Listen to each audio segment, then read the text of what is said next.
Unit 4, Listening, page 40, exercises 3 and 4. Today I'm joined by Lena Callow, who's been on rather an interesting trip this summer. Lena, welcome.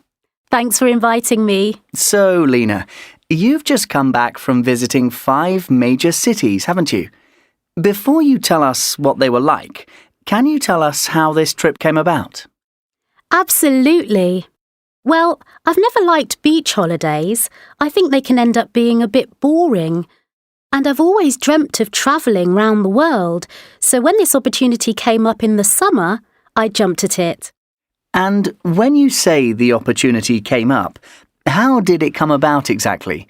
Did someone just hand you some plane tickets? To a certain extent. My dad suggested it. He knew that I'd be keen, so he got in touch with people we know around the world. Some were family, some friends.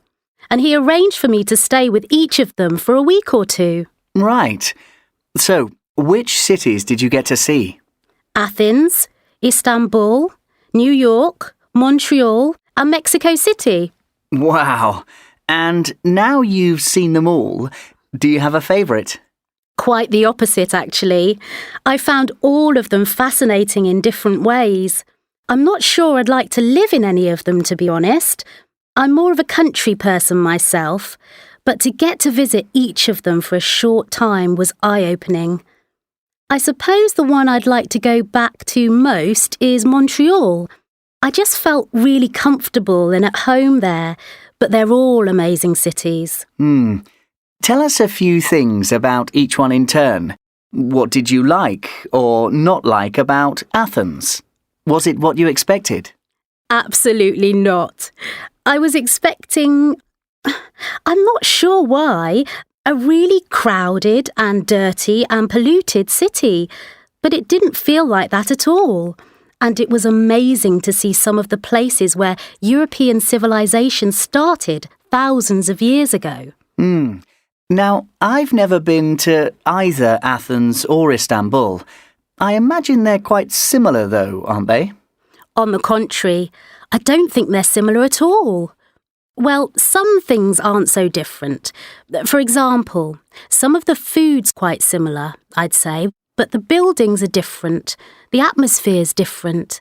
In some ways, the city feels a lot more Eastern than Athens, though parts of it are very European, of course.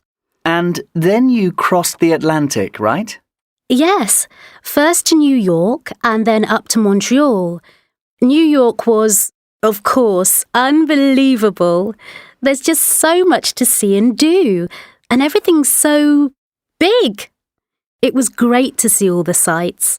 The Statue of Liberty, the New World Trade Center, the Empire State Building. I took loads of photos, but it all felt a little noisy and crazy for me. Maybe that's why I preferred Montreal. It's a bit more laid back and relaxed. And your final stop, Mexico City. Was that similar to any of the other cities? Well, yes and no. In a way, it's a combination of all of them. But it's also unique. It's so large and it's got so much history and is so influenced by Spanish culture. It's European, but not European at all, if you know what I mean. The food was incredible, and the museums, there are more than 150 of them apparently. You don't know where to start. I guess you'd like to go back one day. Oh, definitely. Lena, thanks so much for coming in today to talk to us. If you'd like to find out more about Lena's trip, she's written all about it on her blog, and you can find details of how to find that on our website. And now, let's move on to something completely different.